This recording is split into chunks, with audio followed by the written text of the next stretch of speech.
자, 그러면서 우리 자격시험을 준비하는 회계 원리가 되기 때문에 거기에 맞춰지만요. 첫 번째, 시험적인 관점을. 자, 이번 시간에 이제 기본서 132페이지 자산회계 봐봅시다.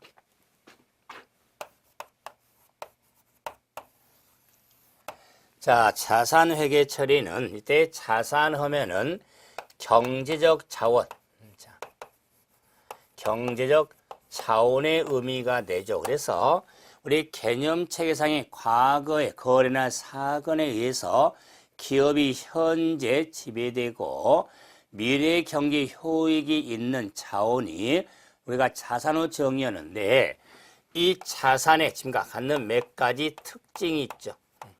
그러면 자산의 특징에 있어서는 물론 한 4가지 나오지만은, 자, 자산은 과거나 거래 사건에 의해서, 자, 그러면 물리적 형체는, 자, 우리가 판단 전제도 아니고 법적인 권리만을 따진 것도 아닌데, 이 자산의 특징을 정리할 때는 자산하면은 우리가 차변의 자산 증가는 차변이 되기 때문에, 자, 그래서 현금의 우리가 지출과 자산의 유입에 대해서는 반드시 일천계 아니라, 그래서 현금 유출, 그래서 자, 현금 유출과 자, 자산의 증가, 그래서 현금 유출과 자, 자산의 유입은 반드시 자, 일치할 수 있지만 일치하는 게 아니다. 그 이유는 자, 자산 증가에 의해서 자, 대가를 주지 않는 자산 수중 이익 등이 나올 수 있으니까, 그래서 증여등이 있을 수 있기 때문에 이런 자산의 현금의 유출과 자산의 유입은 반드시 일치하는 건 아니다. 특징을 두면서, 그래서 여하튼 자산에 있어서는 자, 가치를 보이는 평가가 중요한데, 근데 자산의 평가에 있어서 자산을 과대평가, 자산을 과대평가할 수 있고 과소평가할 수 있는데, 그러면 과대평가함으로 인해서 과소평가함으로써 자, 당기 순이익의 영향으로서 과대평가 순이익이 늘고 과소 순이익이 작아짐으로 순이익이 많아짐으로써 가공이익에 발생한 원인이 되기 때문에, 그런데 이때 순이익은 자본의 대체가 되기 때문에 자본이 늘고 자본이 줄겠죠. 그래서 자본이 늘어나는 것을 혼수자본의 발생 원인이 되고, 자본이 과소됨으로써 비밀적립금의 발생 원인이 된다. 자, 그래서 이런 자산의 과대와 과소평가에 따라서 혼수자본과 비밀적립금에 발생한 원인이 되기 때문에 이 자산평가에 따른 기준, 평가 기준이 있는데, 자, 이 기준에 있어서 우리 핸드력센이 고려했던 걸 감안했을 때, 뭐 시간의 우리가 흐름이라든가 시장에 우리가 유출 구분하는데 떠나서 이 평가 기준에 있어서 자, 취득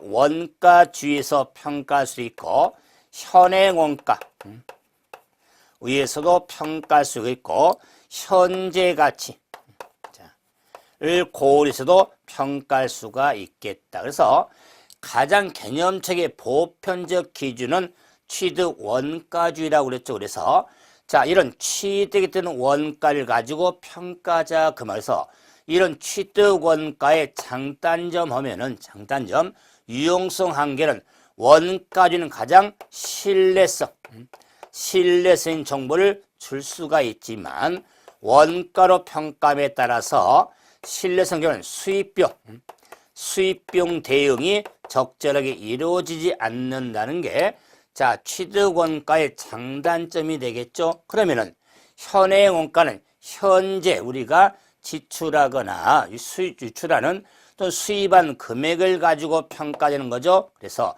현행 원가에 대해서 장단점을 고려할 때는 당연히 자, 신뢰성은 결여가 되지만 수입비용 대응이 자, 적절하게 이루어지는 이런 장점이 있기 때문에 자, 취득원가, 현원가의 장단점을 서로 바꾸면 되겠죠. 왜 생각할 수 있습니다만은 그럴 때 이제 현재 가치, 자, 현재 가치에서 평가가 이루어지는데 현재 가치는 우리가 자, 화폐 시간 가치를 고려한 거죠. 화폐 시간 가치를 고려하기 때문에 요 현재 가치 우리가 자, 고려가 됐을 때는 회계처할 때 단일 금액의 현재 가치와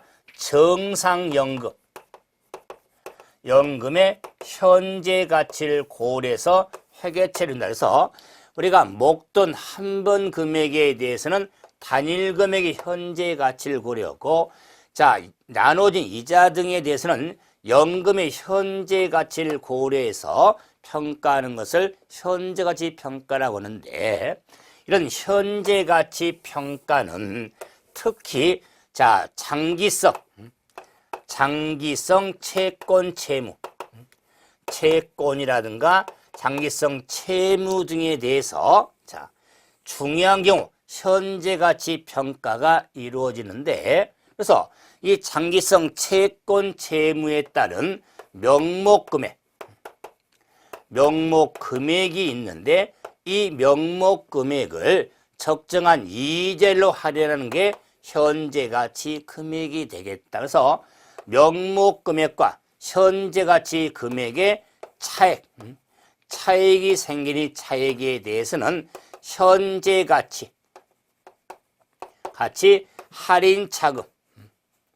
할인 차금이라는 과목을 해체해야 되는데 이 현재 가치 할인 차금은 채권 채무의 차감적 평가 개정이 되는데 이 현재 차금에 대해서는 유효이자율법을 적용을 해서 이자 수익 또는 이자 비용으로 처리가 되어진다는 것. 자, 그래서 이게 현재 가치 평가의 기준 내용이죠. 자, 그러면서도 이런 현재 가치 평가를 하는 데 있어서 X 평가 대상이 아닌 거 봤을 때 특히 장기 선수금은 평가 대상이 아니고 이연법인세,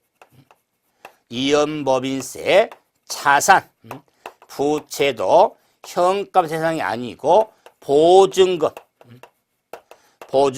등은 현재 평가 대상에 해당되지 않습니다. 그래서 현재 가치 평가했다는 개념도 염두에 두셔야 된다. 자, 그럴 때 이 자산에 우리가 자산을 분류함에 있어서 자, 정리합니다. 이 자산을 분류함에 있어서는 재무상태표에서 유동자산과 비유동자산로 분류할 수가 있죠. 자, 1년 기준이나 자, 영업주기 기준에 따라서 유동과 비유동자산으로 그래서 우리가 유동자산 하면은 뭐 현금 계정이 대표적이겠죠. 그리고 매출채권이라든가 특히 재고자산, 자산 계정 등은 자, 유동산이고 그럼 비유동자산 하면은 유형자산이나 투자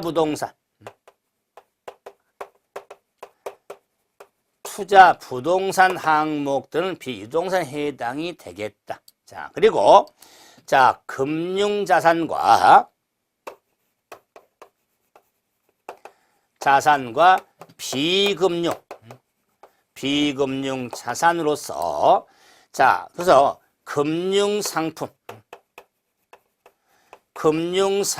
유무에 따라서 금융과 비금융, 뭐 사실 유동과 비유동 자산은 1년 기준이라든가 정상 영업주기 기준에 따라서 유동과 비유동 구분할 수가 있죠. 자, 그럴 때, 자, 이 금융 상품이 나오기 때문에, 저는 기본서 이제, 자, 138페이지 봐보시면, 금융 상품이 나오겠다. 금융 상품 대단히 중요하죠. 그래서, 금융 상품 하면은, 자, 거래 당사자 일방에게 금융 자산을 발생시키고 동시에 다른 거래 상대방에게는 금융부채 또는 지분상품을 일으키는 모든 계약을 금융상품이라고 그래서 이 금융상품은 금융자산,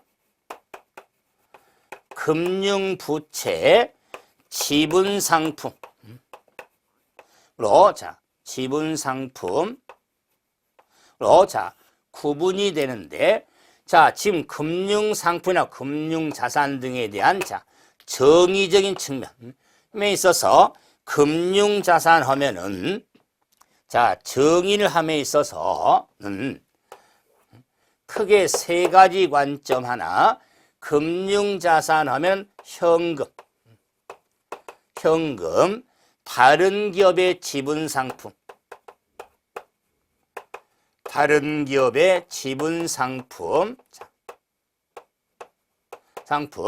그다음에 현금 등을 수취할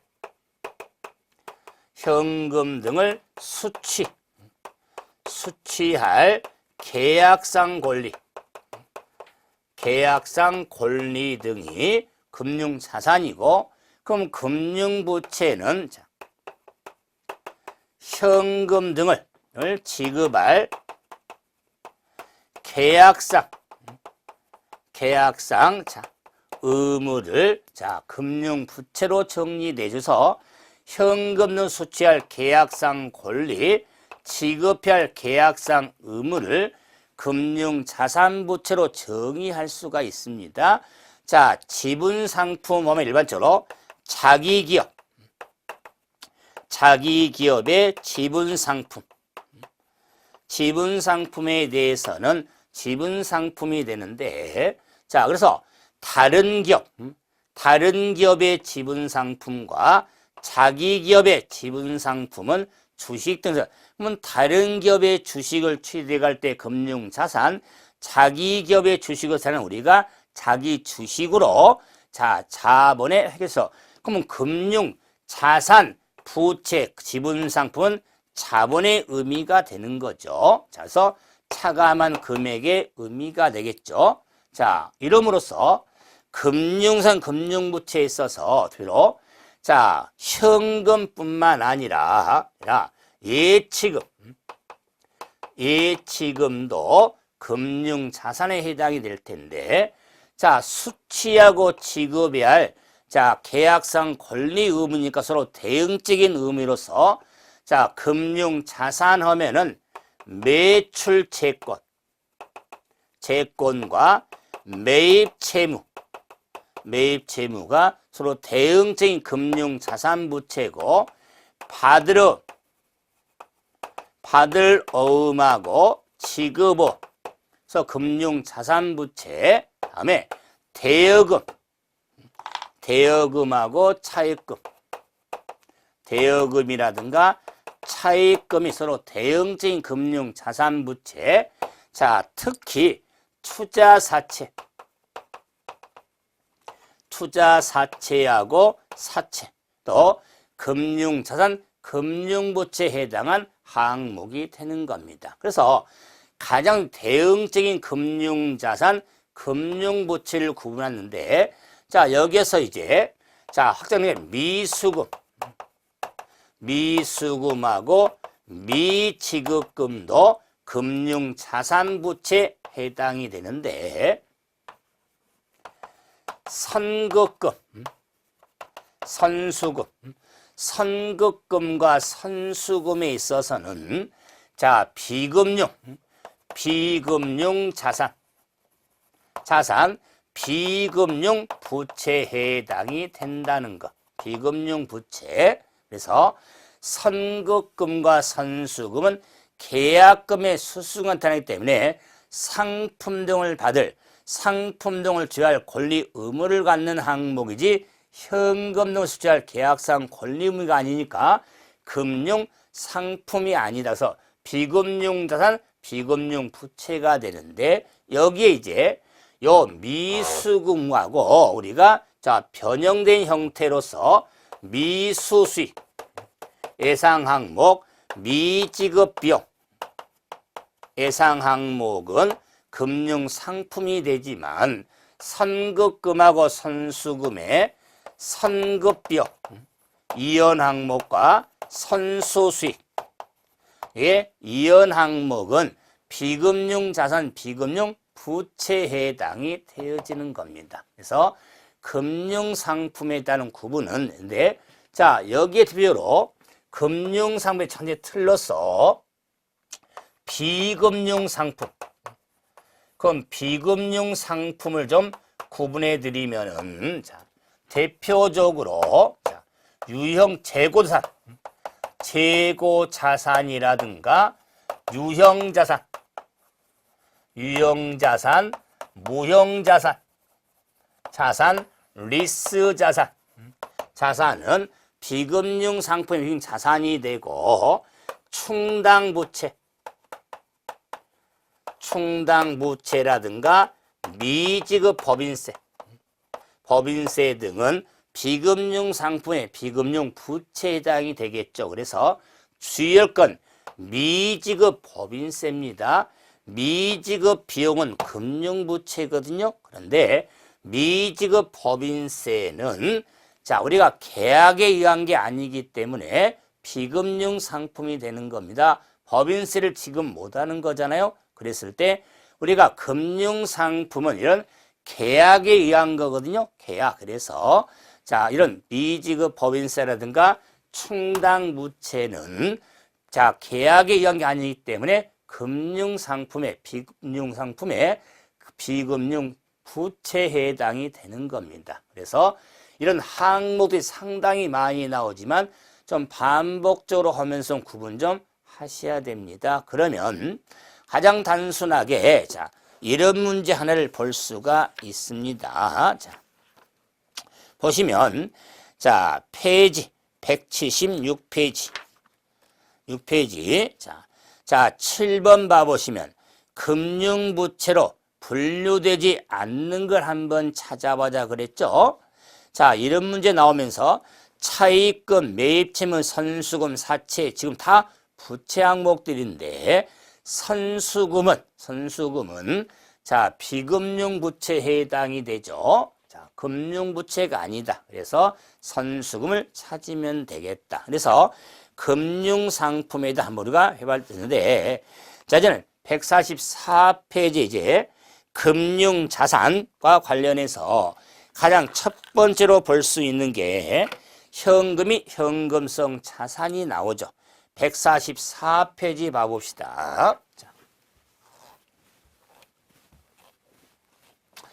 현금 및 현금성 자산.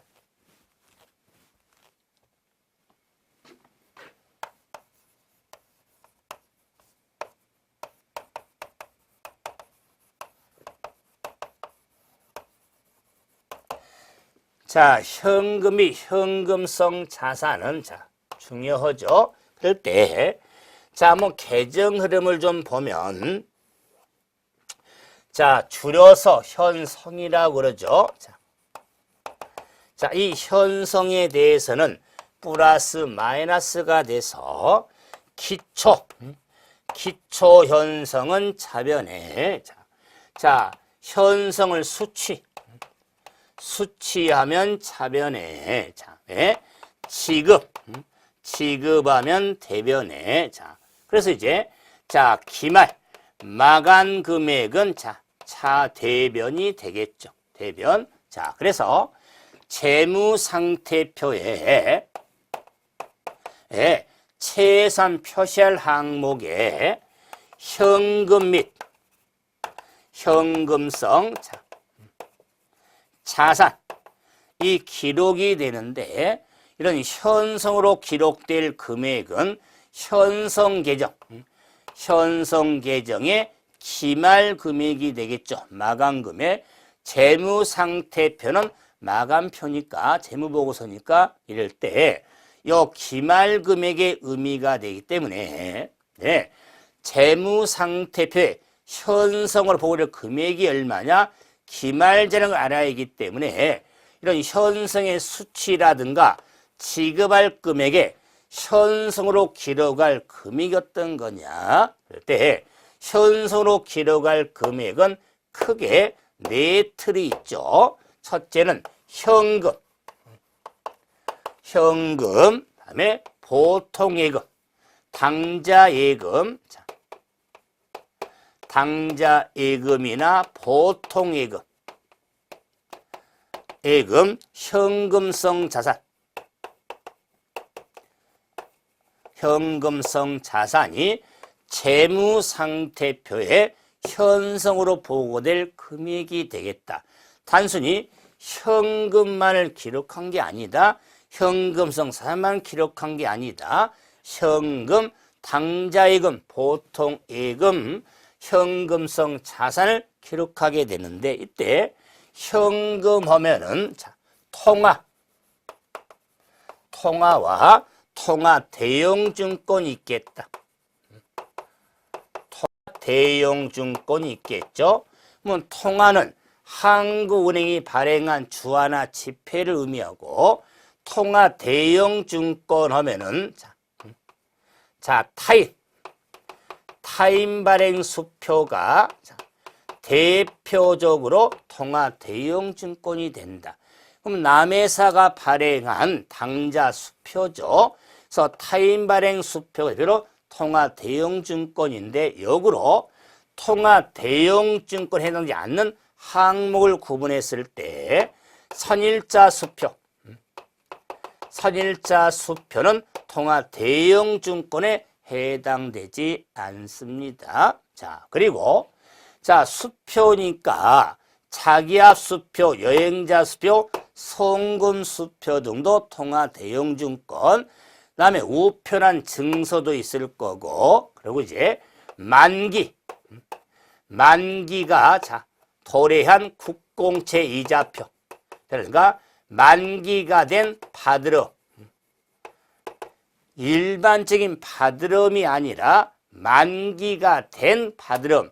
만기가 도래한 국공채 이자표가 통화 대용증권에서 현금 처리되지.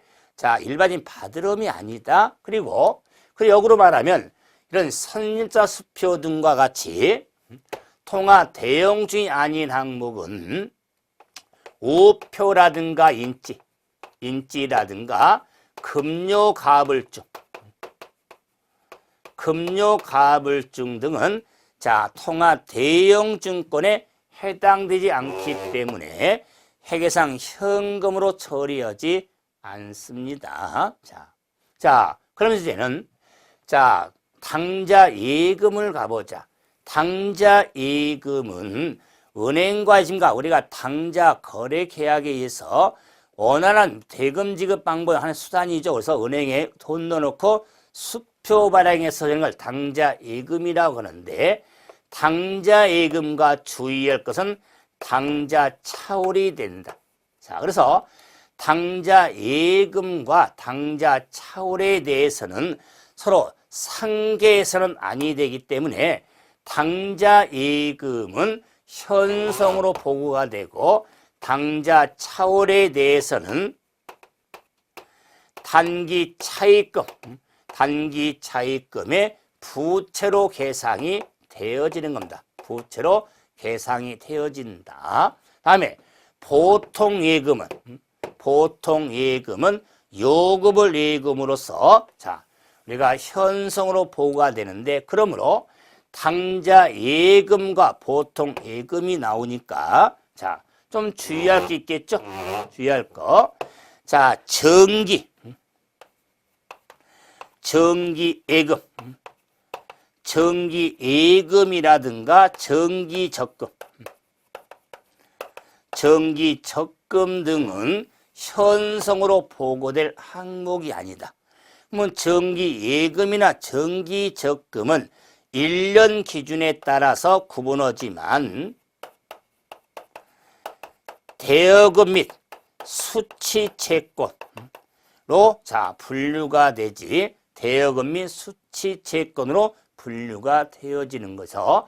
당좌예금과 보통예금은 현성으로 보고가 되지만 정계금, 정기적금, 양도성 예금 증서대에 정형화 된 예금은 자 대여금 및 수취채권으로 유동과 비유동으로 구분이 되어지는 겁니다. 자, 다음에 현금성 자산은 현금 전환,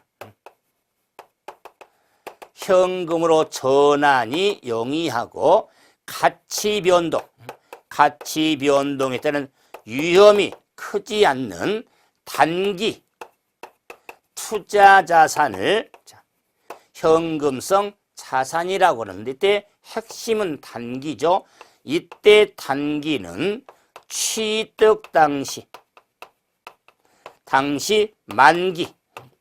만기라든가 상환, 만기나 상환일이 3월 이내, 3개월 이내인 것을 단기로서 만기 상환이 3월인데 취득 당시가 중요하다. 취득 당시 만기 상환이 3월 이내인 것을 현금성 자산으로 처리하는데, 이때 이런 투자에 해당되는 항목이 어떤 항목들이 있냐? 대표로 채권이 있더라. 그 말이에요. 채권. 다음에 상환우선주가 있고 환매채가 있겠다. 환매채. 그 다음에 양도성 예금증서.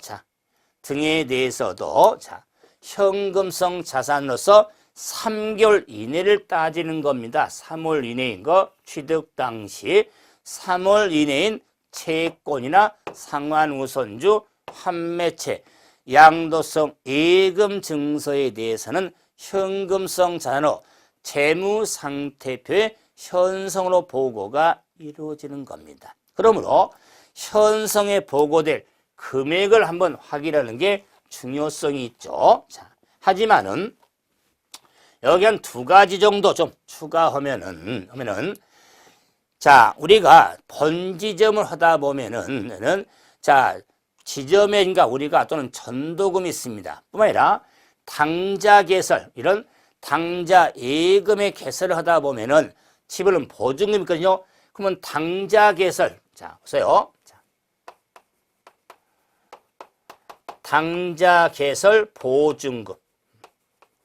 보증금은 물론 현성으로 보고되지 않습니다. 자, 그래서 선일자 수표, 우표라든가 인지 급료가별 중에 당좌 개설 보증금 하나 염두에 두면 현성으로 보고될 금액이 아니다. 자, 그럼 이제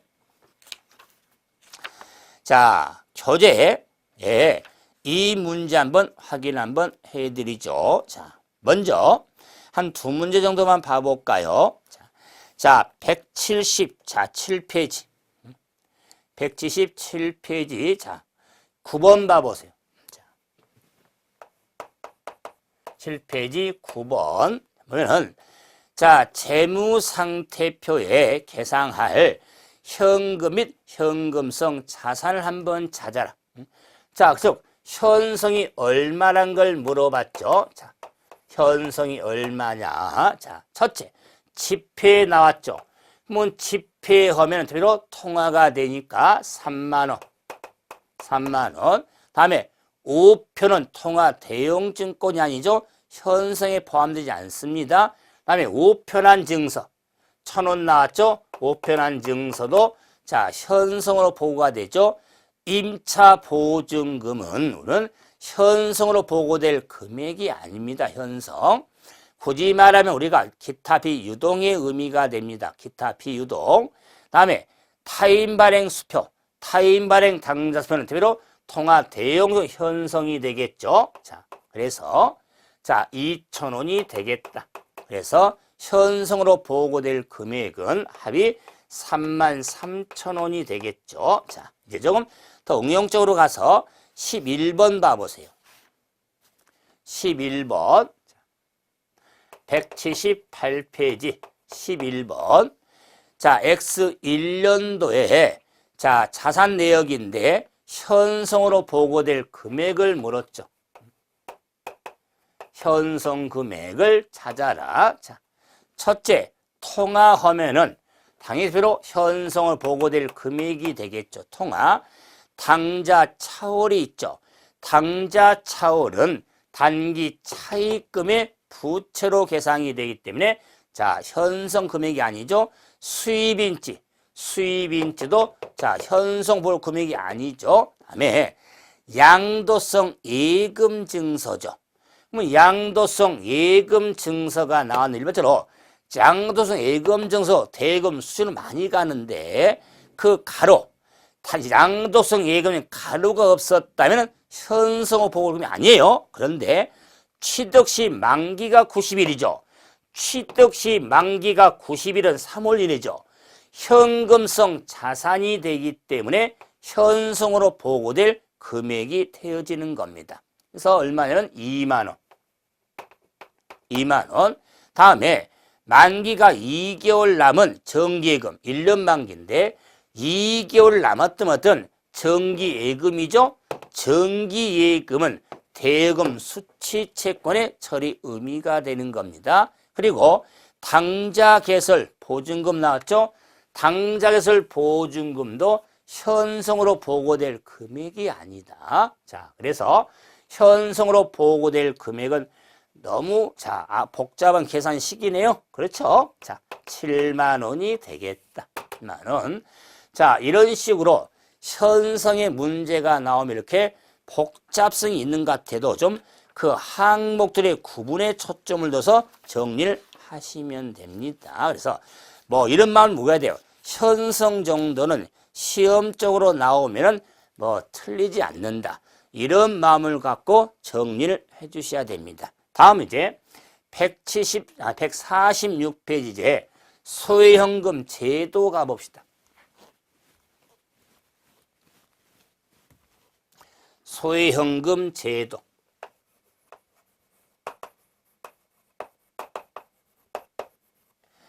자, 소외현금 제도는 자, 기업의 내부 통제. 자,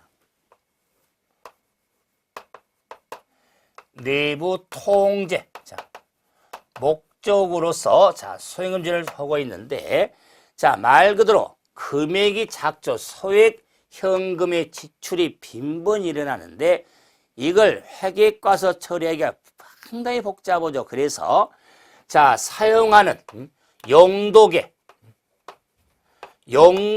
설정해서 성급해주는 제도를 소외현금 제도라고 하겠다. 그래서 이런 용도계에 따른 설정을 하는데 그래서 용도계에 일정한 금액 정액자금 전도법이 있고 뭐 보충법, 부정액자금 전도법이 있습니다. 부정액자금 전도법, 보충법이 있더라. 그래서 말 그대로 일정한 금액을 보충해 주냐, 자, 수시로 보충하냐, 그 말에 부정액이니까. 자, 그럴 때 이 정액자금 전도법에는 전도 보충을 하는데 월초 보충, 월말 보충법으로 구분이 되는 겁니다. 그래서 월 초에 보충을 하냐, 월 말에 보충하냐 그 말에서 월말 보충법, 월초 보충법으로 구분이 되어지는 겁니다. 자, 그랬을 때, 자, 이 용도계 소외현금에 대한 장부 금액이 있는데 실제 금고에 있는 자, 금액을 보니까 장부 금액하고 실제 금고 금액이 차이가 나더라 그 말. 차이가 났을 때 그 원인이 규명되기 전에 현금 과부족 계정의 처리가 이루어지는 겁니다. 현금 과부족 계정. 이때 현금 과부족 계정은 하나의 임시 계정. 임시 계정으로서 그래서 현금 과부족 계정은 재무 상태표에 표시할 수 없는 항목입니다. 결산 시에 적절한 과목으로 처리가 이루어지는 겁니다. 자, 그럴 때 현금 과부족 계정의 차변과 대변에 기록하는 것은 이 차변에 대해서는 부족액에 대해서 차변, 초과액에 대해서 대변에 표시가 되는데 이때 부족하고 초과하다는 의미는 현금 부족, 현금 초과의 의미가 된다. 지금 현금 과부족 계정이요. 그럼 현금이 부족하고 초과했다. 그 말은 장부 금액하고 실제 금고를 비교해서 장부 금액이 클 경우에 부족하겠죠. 초과액에 대해서는 장부 금액하고 실제 금액에서 실제 금액이 클 경우에 초과가 되겠죠. 그럴 때 장부가 클 경우 부족은 현금 과부족 계정 차변에 현금이가 실제가 많을 때 초과액은 대변에 원이 규명될 때까지 처리했다가 원인이 규명이 되면은 현금 과부족 계정을 처리하면 되겠죠. 그런데 결산일까지 요 부족액에 대한 원인, 초과액의 원인이 결산일까지 밝혀지지 않으면 부족액에 대해서는 잡손실, 초과액에 대해서는 잡이익으로서 당기 손익에 반영이 되어지는 겁니다. 당기 손익에 반영이 되어진다. 그래서 효액현금 제도의 내부 통제 하나로서 현금 과부족까지 흘러가는 과정에 회계 원리의 기초적인 내용들이거든요. 하는데 이 문제 한번 봐보세요. 페이지 문제 하나만 좀 봐봅시다. 교재 페이지 몇 페이지를 보시냐면 178페이지 봐보세요. 178페이지 12번 봐보세요.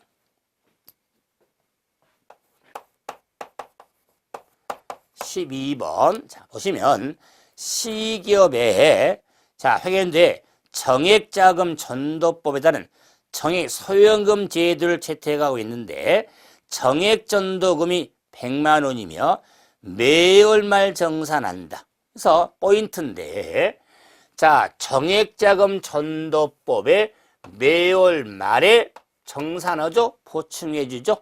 그럴 때 4월 달에 줄 내역이 나왔을 때 4월 말 현재 소외현금 계정의 잔액이 얼마인가 물어봤어요. 그러면은 이제 제가 잠깐 분개도 하겠지만 떠나서라도 월말에 보충해 주니까 쓴 만큼 채워준다는 거잖아요.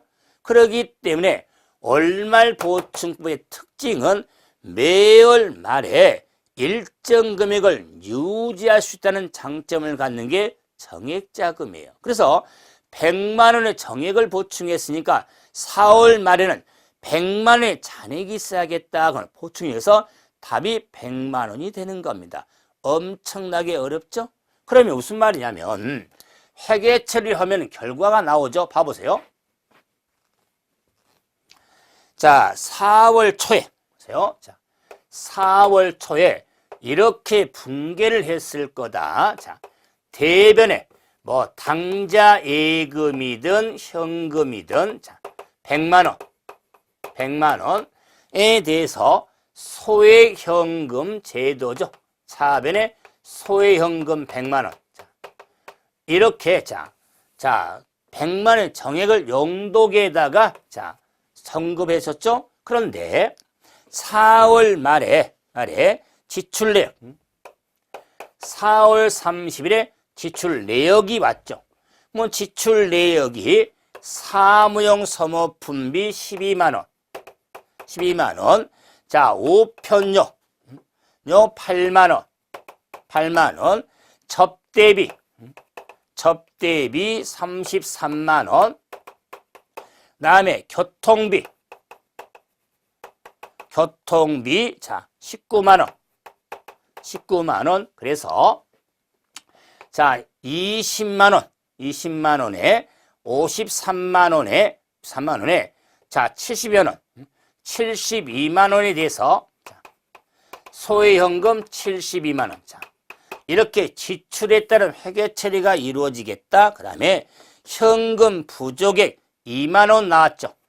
현금 부족액 2만 원에 대해서 자, 현금 과보증이 차변이 되겠죠. 그래서 자, 차변에 대해서 현금 부족액 2만 원에 대해서 소형금 제도 금액에서 우리가 감소하니까 차변에 현금 과보족 2만 원. 자, 대변에 소액현금이 되겠다. 소형금 2만 원. 자, 그 원이 밝힐 때까지 가야 되니까요. 부족에 대해서. 자, 이래서 4월 30일 치료인데, 자, 이 정산을 언제면 4월 말에 정산하죠. 그러면 4월 말에, 자, 소액현금에 대해서, 72만 원, 2만 원, 14만 원이죠. 24, 50죠. 자, 그래서, 자, 소액현금 74만 원. 자, 는 당자예금 74만 원. 자, 이렇게 월말에 정산하는 겁니다. 자, 그러면은 4월 말에 소액현금 잔액이 얼마인가 물었죠? 그럼 봐보세요. 100만 원에서 72만 원을 뺐죠. 2만 원 뺐죠. 그런데 다시 74만 원을 보충했죠.